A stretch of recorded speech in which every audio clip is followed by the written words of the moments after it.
the number one thing we talk about is people aren't going to be honest with you about how they're feeling if you aren't honest with them about how you're feeling. As a manager, it's critical that you are sharing when you're struggling, what you're worried about. You don't have to go overboard with it, but giving a level of insight into here are my struggles, I'm a real person, and this is what I'm worried about is the number one way to build psychological safety and rally people around you in this cause of whatever it is that you're trying to build or work on.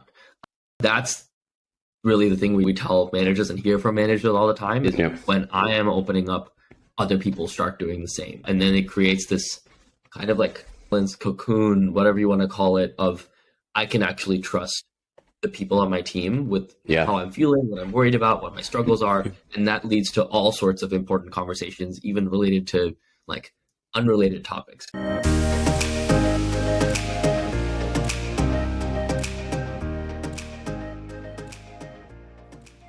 Hey everyone, welcome to Leading From Afar, a show by remote leaders for remote leaders, where we dive into the most important topics facing leaders in the future of work. I'm your host, Scott Markovitz. I was the first hire at Envision, one of the first all-remote companies back in 2012. I've since helped build and scale multiple remote teams as an early employee or consultant. In each episode, we geek out doing deep dives on specific topics like within async, hiring the best talent anywhere, how to create a fun and engaging environment remotely, and so much more. This show was created to help managers leading remotely upskill themselves to help them build world-class remote cultures. If you enjoy this content, please feel free to support me by subscribing in your favorite podcasting app, share it with friends and colleagues, and feel free to buy me a coffee via the show's website.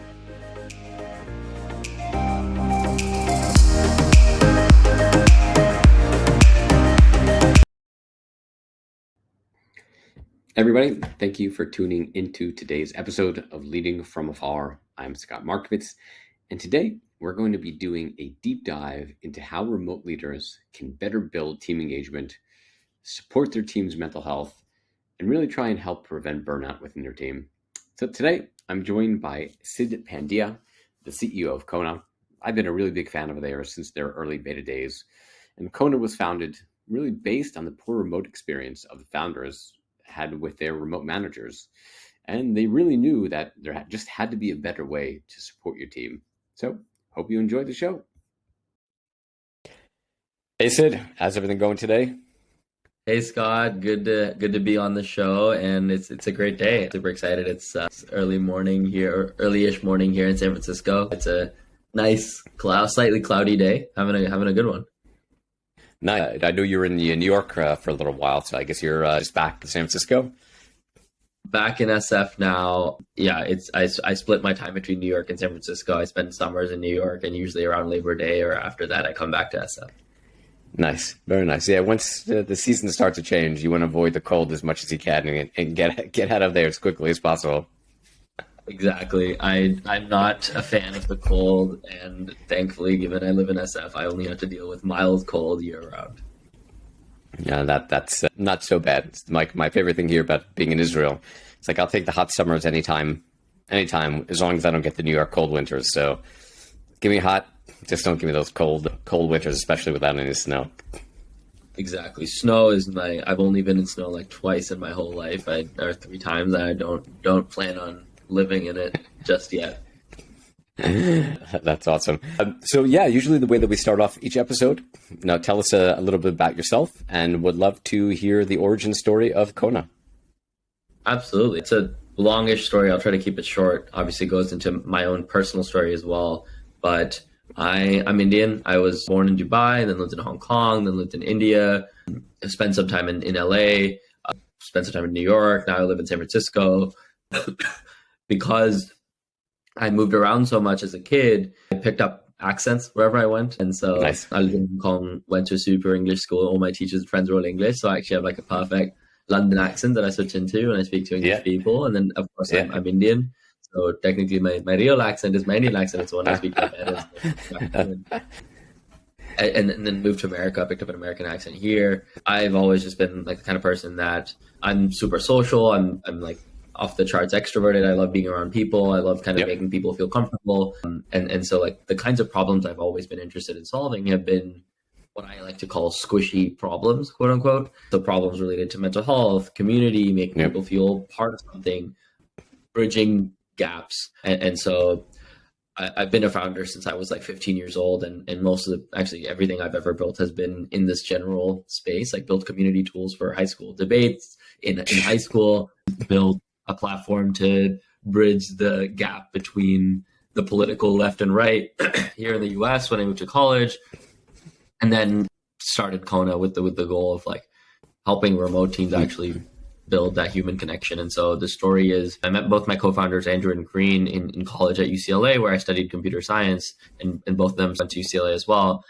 We all kind of bonded. I've always had this weird passion for solving squishy problems, specifically at work. And they shared the same thing. And so we kind of bonded over our desire to solve people-related things, emotion-related things. And we had a couple failed companies in this in the general like tools for work space and tools for relationships at workspace. And then in October 2019, we all kind of realized like we've all been burned by remote work before. We've had poor experiences with it. We believe it's the future. At the time it was the future. Of course, now it's the present. And even then, remote work was very much on the up and up. And we genuinely believed that was how knowledge economy was going to function.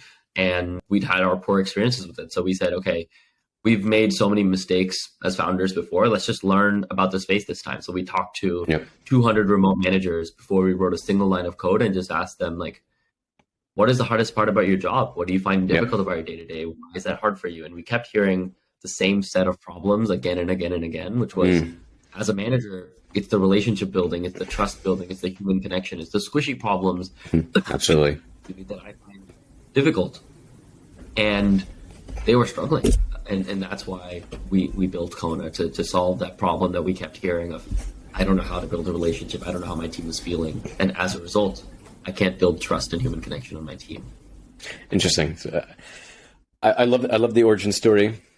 Absolutely the biggest need now, and certainly as we move to the future of work, is solving those squishy problems. I've been saying that, the world found out like magically how productive people could be during the pandemic. Like it just blew people's mind because they thought they'd be home and like nothing would get done. And I've always tried to say it's right because for 10 plus years, I go back to the early InVision days.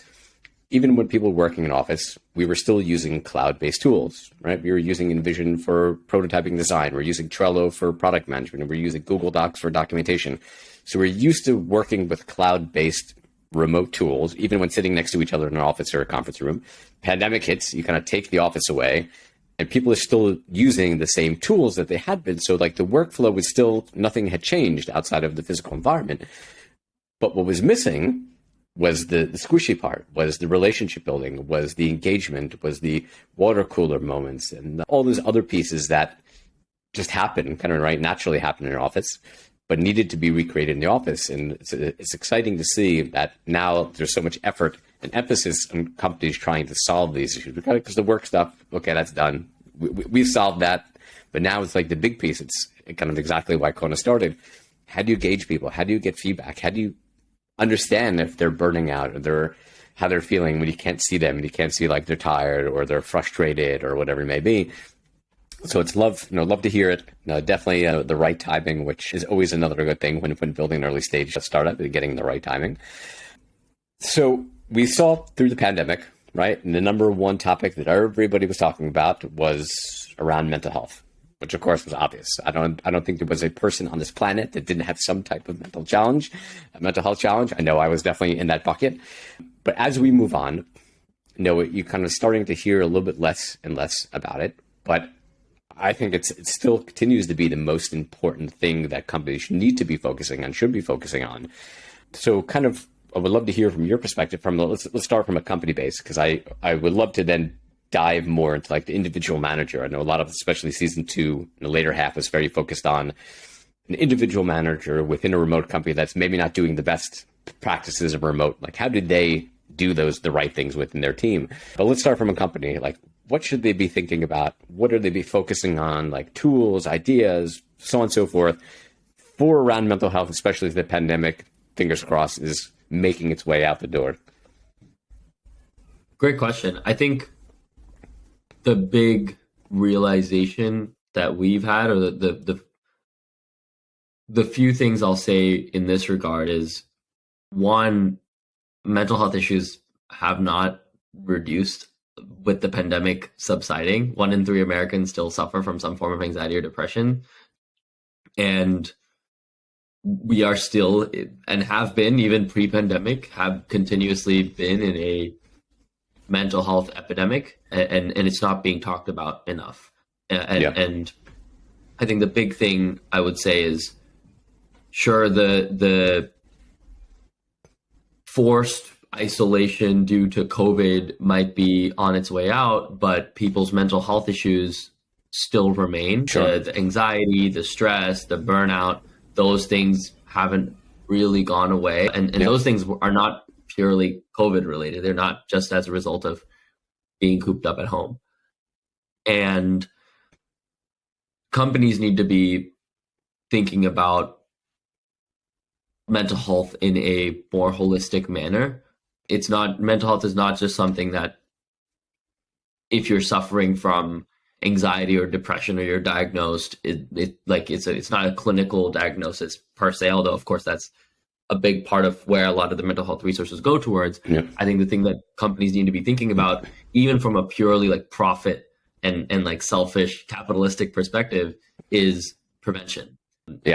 Because whatever percent, 1 or 2% of people that actually seek mental health support, what about the 99% of people that might just be going through a difficult time and they just need some support and some care from their team or their manager or their community and their community at work? And how much pain and suffering you can prevent, and as a result, how much happier and more productive your people can be. Absolutely. And so that's the way the companies need to be thinking about it. Is it's something that needs to constantly be invested in, not necessarily curatively only, where I see a lot of investment going towards like very important like therapy and those kinds of services where people engage in them once they have a diagnosed issue or when they think they have a diagnosed issue. But 98% of the 99% of the people don't even realize. And it's like, oh, I'm having a bad day. I'm having a bad week or a bad month or a bad year. Yep. I just need some support. And so that's the way companies need to be thinking about it. And it really requires a fundamental shift in thinking. And that's naturally happening by virtue of Gen Z and millennials being a more and more pronounced part of the workforce, where we grew up with mental health support in high schools and colleges. This is just what we expect when we go to work or when we participate in work conversations. Is like, we talk about our feelings a lot more than any other generation did. We're a much more touchy-feely generation. And as more of Gen Z enters the workforce, this is just how we talk. We're open about our mental health, we're open about our struggles, and we expect support, and we expect these conversations to be normalized. And so the most important thing is, however you do it, create a safe space to have these vulnerable conversations and to actually like connect with your team over these kinds of things. Yeah, that's spot on. And I think what you ended off with kind of opens and leads me to my next question. Again, now diving more to like the individual leader.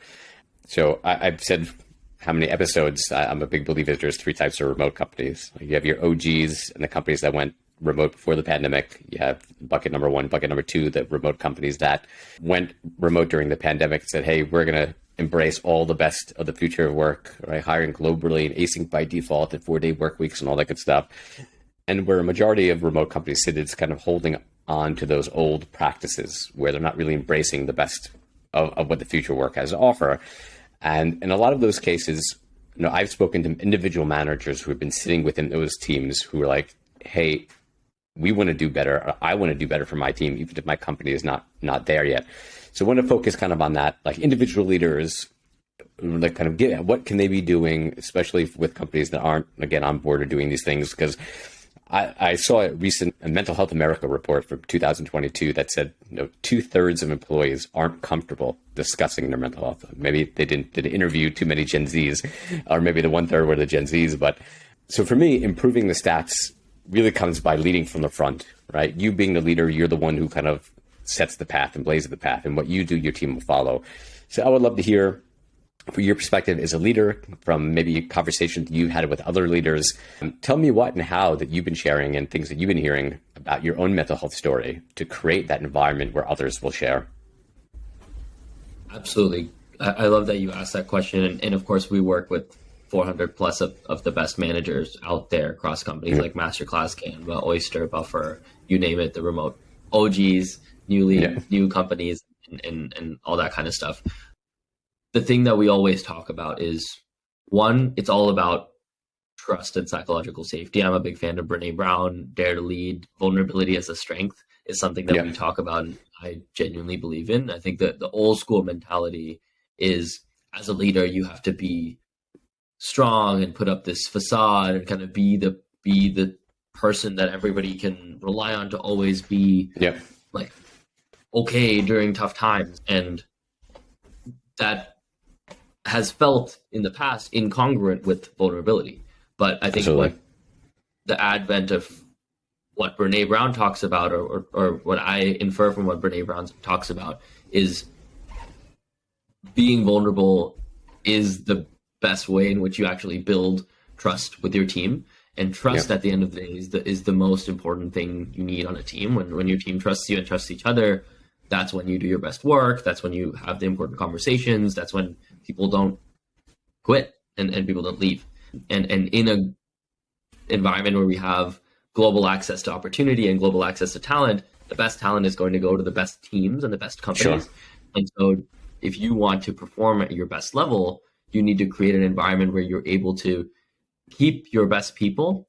And that comes at the end of the day down to trust. And the biggest element of trust is psychological safety, is how comfortable do I feel to be myself, to make mistakes, to be honest, to speak up. And psychological safety is tons of research, long since been proven as the number one predictor of successful teams. And the way to build psychological safety is lead with vulnerability. As a manager, when we talk about Kona, obviously, quick summary of Kona is really simple daily emotional check-ins for remote teams. So it asks you every day, hey, how are you feeling today? Red, yellow, green, you put down a color emoji in a comment. The number one thing we talk about is people aren't going to be honest with you about how they're feeling if you aren't honest with them about how you're feeling. And so as the manager, it's critical that you are sharing when you're struggling, what you're worried about. And you don't have to go overboard with it, but giving a level of insight into, here are my struggles, I'm a real person, and this is what I'm worried about is the number one way to build psychological safety and get people on side and rally people around you and this cause of whatever it is that you're trying to build or work on. And so that's really the thing we tell managers and hear from managers all the time is when I am opening up, other people start doing the same. And then it creates this kind of like cone of silence, cocoon, whatever you want to call it, of I can actually trust the people on my team with how I'm feeling, what I'm worried about, what my struggles are. And that leads to all sorts of important conversations, even related to like unrelated topics. Because once you have that trust, you start having important work-related conversations and speaking up and pushing back in a healthy way. And that's what leads to the magic of a high-performing team. No, I'm in complete agreement. There's 2 points that I really like that I want to follow up from my own story. The first is we don't yet use Kona. We're moving in that direction. So apologies as we start now, but we do a daily stand-up. And one of the questions that I have implemented there is similar, how are you feeling? And it's kind of a list of emojis from like a super happy face to kind of a sad face. And I've reiterated with my team, it's like when you're having a bad day, like you didn't get to sleep, something's gone wrong, like it's good to put a sad face. Like, I want you to put a sad face. Don't think you have any fear, like, oh, if I look like I'm having a hard day, something. I said, I want you to do that because what it is, it's a flag for me. I religiously look at those every day. And if I see something like a frown face on someone, that's like, I need to automatically right now stop whatever I'm doing and go message that person, check in, how's everything going? Like, do you want to jump on a 5-minute conversation? Super critical. Even the same with like a neutral face. Like if I see a neutral face for like 3-4 days in a row, like for me, again, that's a flag. Hey, something is going on. Because in theory, right, we want people to be happy. So if something is even just like in the middle, is there something I could do as a leader? Is there something I could help with? Just even a conversation or a person to talk to.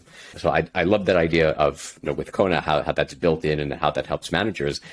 And starting off, I think it was before the pandemic. So a few months before the pandemic, we were expecting my fourth child, and my wife was, getting towards on. So a lot more of the responsibilities, like in the house and the kids, got put on my plate. And then running teams and like startup crazy and all these things are going on at the same time.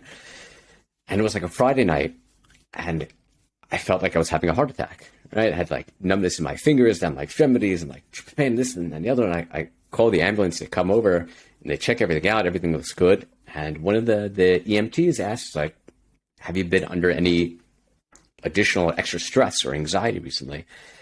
And I'm thinking to myself, I'm like, "Look, this is like a day to day, right? Got a baby coming. World is starting to kind of get like the pandemic was starting. Just it still wasn't here anywhere. It's still mostly in China or in Italy." Things at work and all this stuff. And like a couple of days later, I was like, no. And a couple of days later, like the light went on. And I'm like, holy crap. Like, that's totally it. And I came back and I sat in with like a team meeting, and I shared that. And I shared like, here's what happened to me on Friday night. This happened because here's what's going on with my family. Here's what's going on with the kids. This is going on with this one, and this baby coming, and like the things over here. Like, I wanted to make sure that I shared what's going on with me, so people knew, just so people had an idea, but also, as you said, to create that environment of trust where, hey, if my leader is saying that he has things going on with his family and this, and like, yes, it's okay for me to share the same thing, like the same thing's going on with me, or I'm just having a bad day for whatever reason. Like, that opens that environment for transparency where you see, hey, I can share too, I can be honest too, because if my leader is being vulnerable, as you said, which in the old days, like, you couldn't be vulnerable, but if they're being vulnerable, that means I could do the same thing. I could feel comfortable about doing that. And most importantly, I know I'm going to get the support, or at least some support that I need, at least from my leader. So, absolutely. I'm sorry you went through that. And it just highlights the importance of like living those values and leading with vulnerability. Yeah, 100% agree. Yeah, absolutely. So besides Kona, we'd love to hear some different ideas or formats that you personally use, maybe again, leaders that you've spoken to, you've used to help people around mental health. So things around like one-on-one conversations, things around like async, as I said, like a Kona type tool, a Slack channel for mental health. Like, tell me some of the things that you've been doing as a leader, and again, the other things that you've been hearing to create this environment, to make sure that it's being talked about and there's a place for it to be talked about. Absolutely. I think for us internally on the team, it really is Kona, because whether you do it through Kona or otherwise, basically creating some sort of safe space, however you're doing it, whether it's in a Slack channel, whether it's in your one-on-ones, and it probably has to be in all of these things, like all of the above, creating a safe space where everybody is sharing things about their life and how they're feeling. And it's not just about like a one-way traffic of people just sharing and that's it. It's about the back and forth, the conversation of like someone's sharing that they're struggling. Okay, other people are following up and asking why. Let's like share more about that. Talk it through, because most cases, what you just need is to talk it through and understand and become self-aware and have the conversation around, okay, I'm feeling this way. Why? Let's get to the root cause of it and just be aware of it. And that in many cases is enough for you to kind of self-regulate and solve the problem if there is one, or just recognize the problem and let time do its thing. And so the critical thing is not only creating the safe space, although that's step one. Step two is then having those conversations and the back and forth between you and your team, as well as among just the team as well. Yeah. And so whether that happens in team retreats at offsites, whether that happens in Slack, whether that happens in one-on-ones, whether it happens in wherever your team connects, creating the safe space and then using that to have those meaningful conversations is the most important thing. And so very often we'll see managers, if you're doing it in stand-up, you could do it in your stand-up if you're not doing it through Kona, but for the managers that we talk to that use Kona for it, when they see a yellow or a red, Kona will flag before your one-on-one saying, hey, this person has been yellow or has had a tough week. Do you want to bring this up in your one-on-one? And here's how you can do that. And so we have lots of like, here's how you bring up that conversation Oh, interesting. In the one-on-one, saying like, hey, noticed you checked in yellow, or notice it feels like you've been having a tough week. The story in my head is that it's because of this reason. Correct the story. Let's talk about it. And it's another, I think, Brene Brown, like little like sentence stamp. The story in my head is, and that allows you to kind of hypothesize freely without like putting your own opinion on the other person. And so, yeah, step 1, create a safe space. Step 2, have the conversations. Step 3, follow up. Once that person has shared and you've talked about it, it shouldn't just disappear into the abyss. Check in with them after a week. Hey, you brought this up. Add it to your one-on-one doc notes. Bring it up the next time. Make sure that they know that you didn't forget about it when they shared that, because that's honestly worse than not asking in the first place, is if it feels disingenuous, if it feels like it wasn't followed up on. And so those are, I think, the actionable steps I would give. And of course, Kona automates all of these things for you, but you could just as well do them by putting in effort as a manager. No, I love that. And again, you brought up 2 points that I want to kind of dive into. And the first is obviously remotely, right? Seeing burnout, seeing anxiety is obviously, as we kind of started off the conversation, is not as easy remotely as in the office, right? You can't see the person's face. You can't see them like with bags under their eyes. It's a totally different story and requires intentionality. So outside of obviously using Kona, where you're getting maybe somebody's putting a red or for like a whole week, but it's like yellow, and you have that automation. What else can managers and leaders do to gather feedback? And like, what do they look for? I mean, if they are getting data, like, or like, how can they actually notice things are a little bit off? And I'm happy to kind of share a personal story. And I have it, but I'd love to know from you first. Great question. And that's where when you're a remote manager, awareness of other people's emotional states is so critical. So under Daniel Goleman's 4 pillars of emotional intelligence, there's self-awareness, which is awareness of yourself, social awareness, understanding how others are feeling and having that empathy is so critical. And so noticing, I mean, the people talk about how only 7% of communication is actually the words that you say. Something like 30% is tone, and another like 60+% is body language. And the biggest thing you miss in remote is actually the body language part. For sure. And that's why whatever you have access to in terms of tone and the little body language you can see on if someone has chosen to have their camera on is so critical for you to be hyper aware of that and ask the right questions. And really that's the way in which you uncover some of these things, where without in the absence of sensing things and having the ability for your natural social awareness to kick in, asking the right questions of, hey, how are you really feeling today? And then sharing yourself first so that they feel comfortable, making the other person feel comfortable to say it with their words, because you need to rely more on that in a remote environment. So that's the way that you would do it without Kona. Yeah, I think the video part is extremely important. You know, I'm a big believer, especially in remote environments, right? The idea of video is to not replace, but come as close to like their in real life experience by seeing a face, seeing body language, and how important it is. So all these companies that decided, again, who had Zoom fatigue, which not for this episode today, try to move in towards and keep the camera off or do audio only. And it's like such a miss, because you miss out on so much when not having the video. But it's having like that radar to be able to pick up like little nuanced differences in people, even without a tool. And I remember during the pandemic, I had someone on my team, like a few months in, maybe about 6 months in, who on a day-to-day basis used to always share like an animated GIF, like at least one animated GIF every day, right? Something fun, got like team laughing or what have you. And then over time, like over weeks, you started to notice like it went from every day to like a few times a week to like down to like once or twice a week. And it was just something like even seeing the difference in behavior of being outwardly engaged and outwardly sharing something fun, and seeing them kind of like pull back.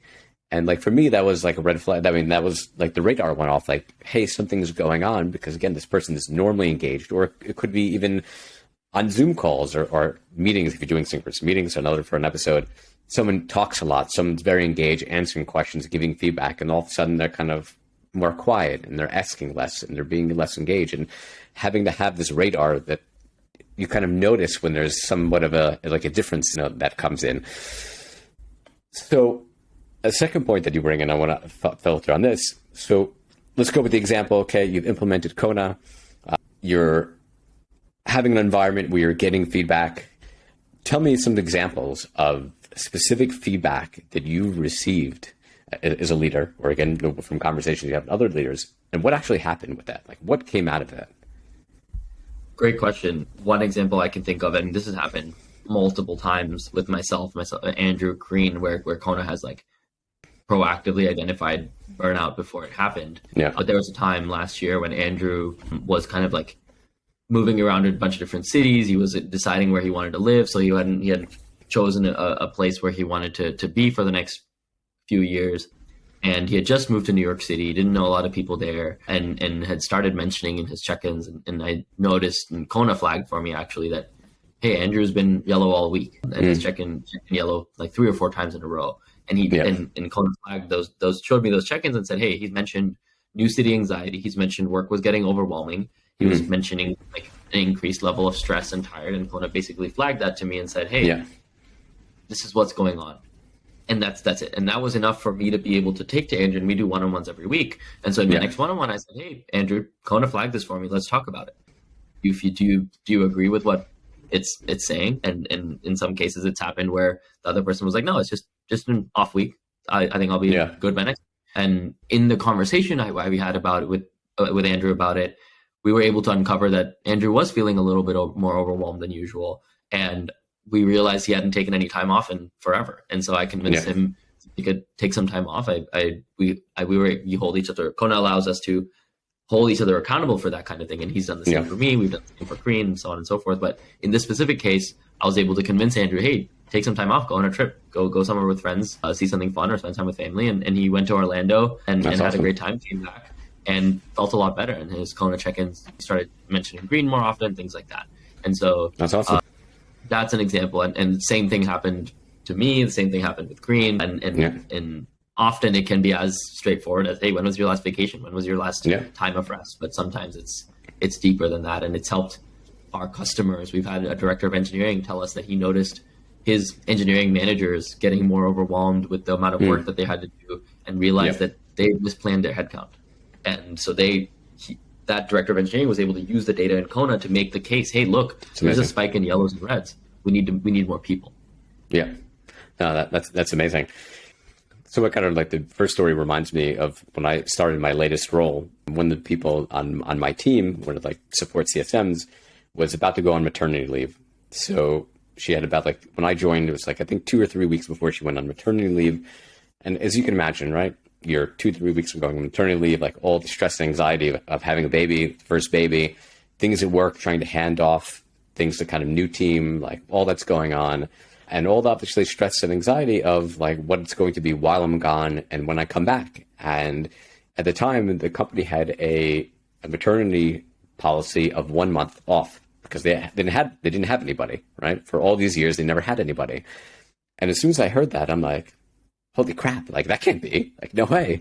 So I like automatically went to the executive team. I'm like, we need to give more time. Like a month just isn't enough. And so thankfully, like we were able to add additional time, like an extra month or 2 for the person to have more time to, at least in that sense, like not have to worry, okay, I'm about to leave.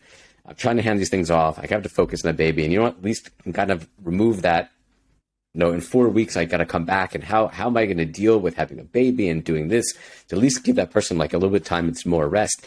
But like, as you said, the importance of hearing a story, and sometimes it's accurate, sometimes it's not. But when you hear something like, and you notice there's a problem, like what you do with it, do you take action? Do you do something to try to solve that? Again, you may not solve it 100%, but if you can reduce it, from 80% down to 50% or something like that, you obviously made a huge and significant impact. Exactly. And that's a really great example of some action that you took based off of understanding how she was feeling and what her stress levels were. Yeah. Invariably, what we see as well is you want to lean into the areas that people are stressed about, because typically people are competent. And if they are stressed about something, that may speak to a more structural issue with the work that they've been given, or the way that their role is structured, or something that's actually very actionable for you as the leader. Yeah, absolutely. So I want to kind of pivot a little bit now towards employee engagement, because I think employee engagement is at heart. You can kind of throw mental health and all those things into employee engagement, right? If employees are engaged and happy, then it has compound effects. So focusing a little bit now on the specific employee engagement side, and I'll obviously skip all the data that's it's made it crystal clear about how more productive and motivated and so on and so forth that engaged employees are.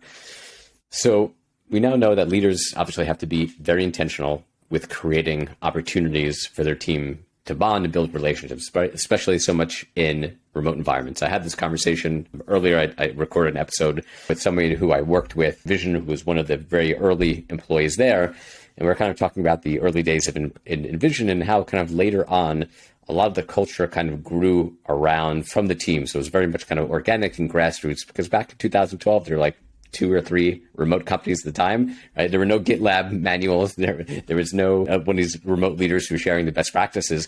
You kind of came from that experience in the office, and the experience in the office was, right, in your team, you sat next to your team, you went to lunch, sat in the kitchen, in the cafeteria with the colleagues, you went for beers after work with the people that you work with. So a lot of like the culture, even in office, happened just by teams springing that up. But we know obviously in remote, everything is intentional.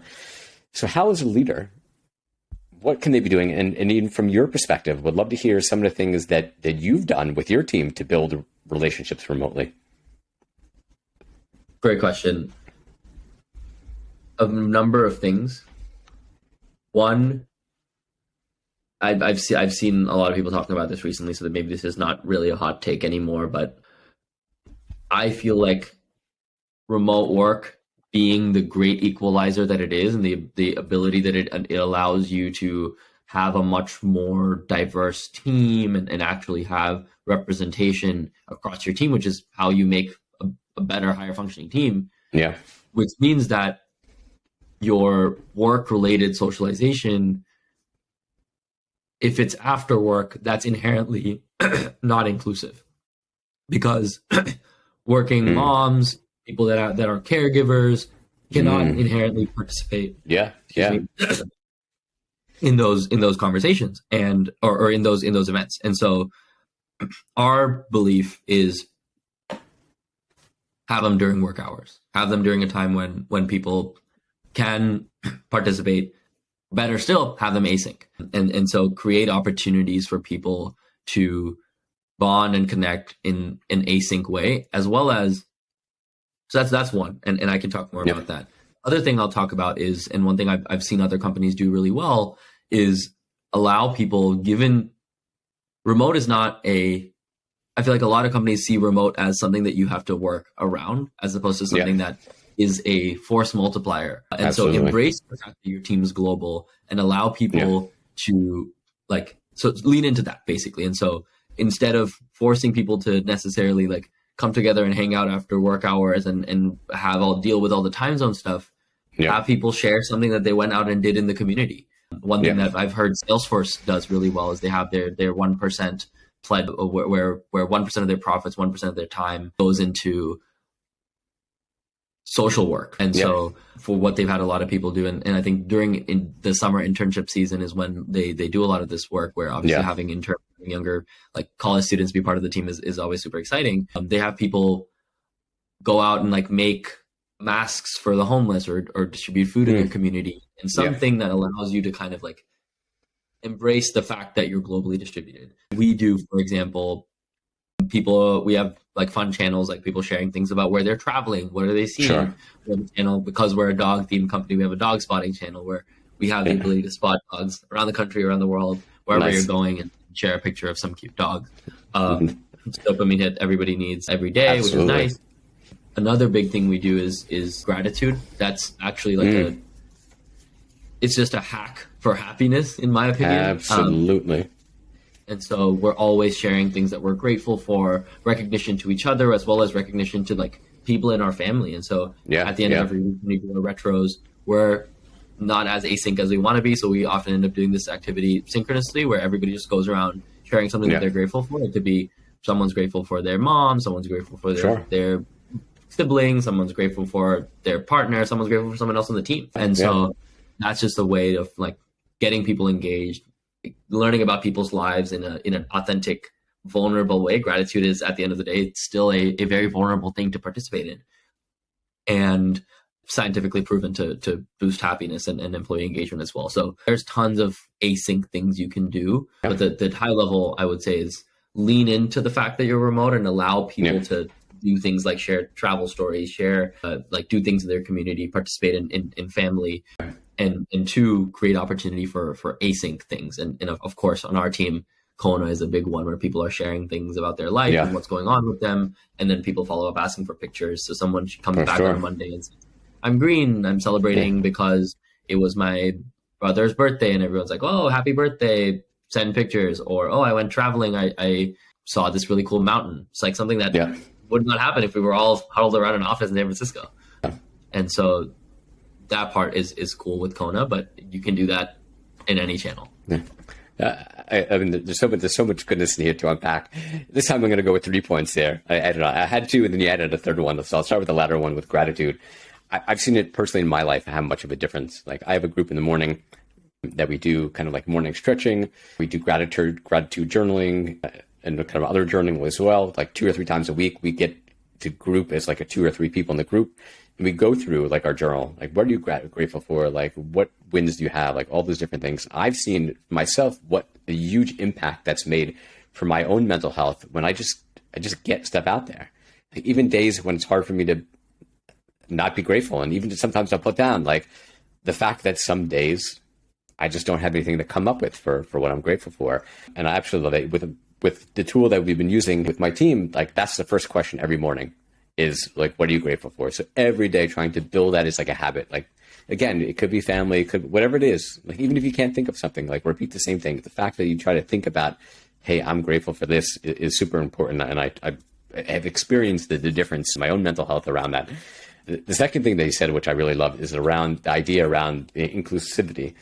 That in the old day, when you did stuff outside the office hours, it was not inclusive, which has always been my argument for the people who say, oh, it's the office that makes the culture. And I'm like, you're just ridiculous. The office has nothing to do with the culture, right? Because the people who want the office tended to be the young professionals who live in the city, who like most of their social interaction, their social being happens in the office. So at 6 o'clock, you have the option to go home to an empty apartment or hang out and play pool or ping pong and drink beers with like your colleagues. Like, obviously, which one you're going to choose.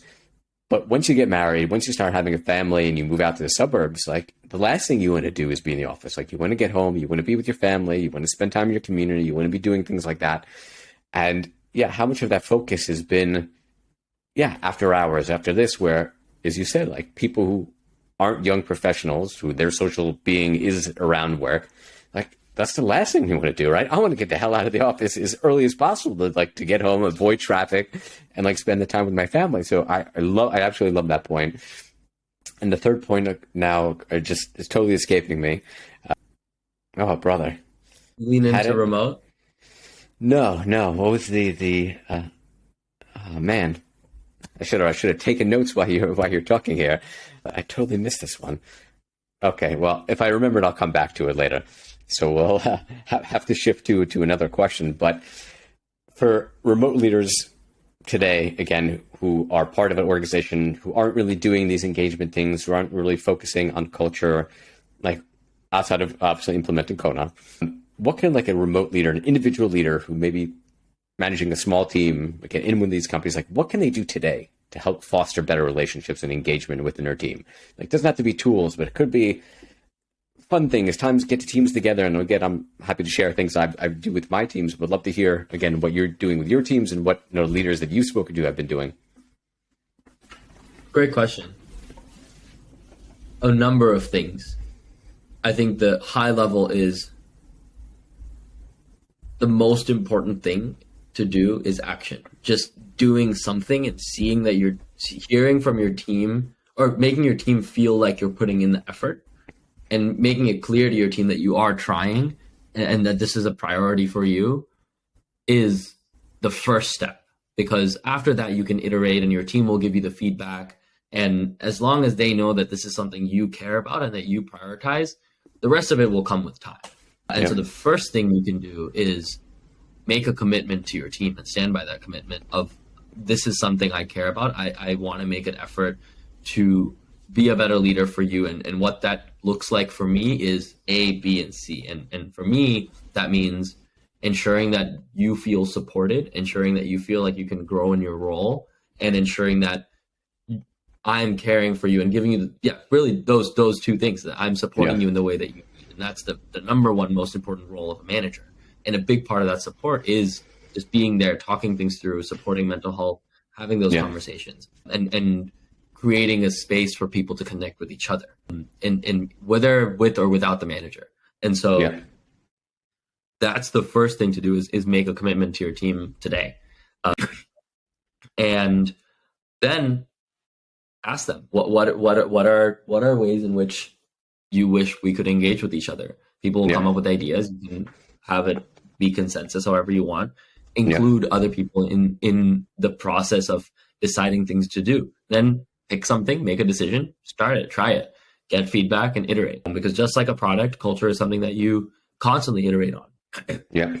Even internally on the Kona team, as we grow, we keep trying new things. We keep trying and getting feedback on did this work? What did you think of this?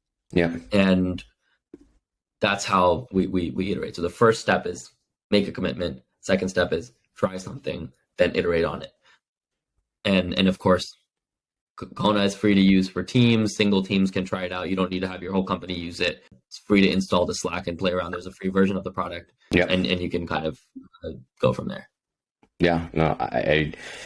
It's so important, obviously remote, especially in an asynchronous environment. My teams run asynchronously, and so every other week, like the work meetings are all async. We get together one-on-ones, and as a team, we play games every other week. Or we do games or show and tells or something. And it was interesting. I had one case where I think 2 out of 6 people were out of the office that day. And I said, okay, I'm going to cancel this week's no team fun, because I was thinking of those 2 people who are not going to be there and we're going to miss out on them.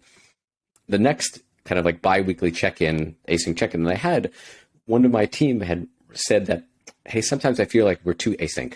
Like I really missed that opportunity on Wednesday to connect as a team and have fun as a team. And I was like, holy crap. Like, you're totally right. Like, I can't ever cancel this again. I need to focus on the people who are there versus who need like that opportunity to connect versus like the opportunity to miss out on a couple of people.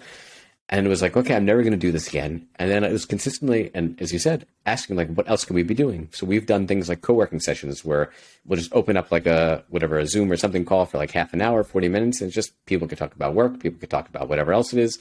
And always looking for those opportunities to just spend time together and not really have to be specific of talking about work. So last question, because I see that we're kind of low on time. Would love to see, obviously you said there's 400 team that are using it. You've had hundreds of conversations with leaders. Would love any data or stats that you have showing the impact that you've seen from Kona around employee engagement and mental health. Yeah. Yes, 400 plus teams across amazing companies, Masterclass, Canva, Oyster, Buffer, Help Scout, Aircall, GoodRx, you name it. Yeah, some of the awesome like OG remote companies as well as newer ones use Kona. Some of the interesting stats we've seen, I would say, one is just like really cool now that we have like thousands of daily active users to see like when major world events happen, how that impacts how people are feeling. So for example, when like difficult political things happen in the world, seeing the spike in yellows and reds. So like when in February, March, when the Ukraine stuff was happening or starting, that's like we saw a big spike in yellows and reds then. In January 6, 2021, the Capitol in the U.S. was stormed. In the U.S., we saw a bunch of stuff. And so just seeing, to a large extent, how external, uncontrollable factors impact the mental health of people at companies is difficult, but also almost reassuring for our customers that, hey, people are struggling right now. All I can really do is be there for them and support them. There's nothing else. It's out of my control. And just knowing that, as opposed to like, hey, this is something that I can do something about, has been like a big reassurance factor at the company level as well as at the manager level, for the manager to see, okay, oh my God, yellows and reds everywhere on my team. Am I not supporting them in the way that they need? No, this is actually what's going on here. So that's one. 2, just seeing and constantly updating our internal kind of like formulas for like what qualifies as somebody at a burnout risk, what qualifies as somebody who's like potentially does not have the psychological safety needed or doesn't feel comfortable to actually share honestly. And so seeing those kind of nuances between like, hey, is this person just always having a, like, is in a good streak, or are they not being honest? Is there something deeper here? And seeing the different indicators and using Kona, because at the end of the day, Kona is just what people share in it. And so using Kona as a gauge of psychological safety as well as burnout and stress levels has been really interesting. And so those are some of the things that we're playing around with right now. And then the other thing I'll say is being able to see what areas of support managers need the most. So it's not just, Kona doesn't just do, hey, how are you feeling? It also actually nudges managers saying, here's what you need to do when this person's struggling. And you can customize those resources at the company level, saying like, hey, here's what that provides for managers how to deal with burnout. And so it's been really interesting seeing, like, as the head of people at a specific company, you can see here are the resources that I'm providing that managers are engaging with the most or the least. And so here's where I need to help them more with. And so using it as a real time gauge of how the entire company is feeling, as opposed to maybe an employee engagement survey, which gives you data only once every 6 months, which is critical.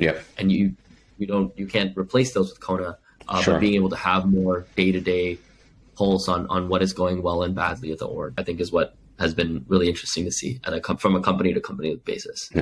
No, I love that. So for people listening who want to get in touch with you, who want to get in touch with Kona, learn more about Kona, what's the best way to find you, get a hold of you, and Kona as well?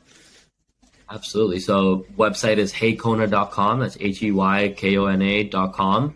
It's super easy to book a demo if you're interested in learning more, but also you can just install the app to Slack and try it out completely for free, completely without talking to anybody, no credit card required, anything like that. There's a completely free version of the product, which gives you just the check-ins and the basic like habit building of how are people feeling for free. And then you can see if you want to get more of the manager support and the data and all that kind of stuff later on.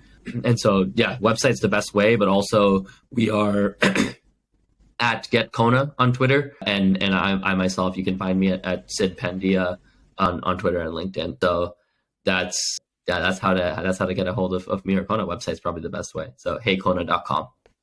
Awesome. Now, Sid, thank you so much for joining today and sharing your experience and your wisdom. As I said, I've been a big fan of Kona probably since like your earliest beta days, and love what you're building. Super crucial. And so thank you so much for joining and sharing today. And for everybody listening, until the next episode, have a wonderful day, everybody.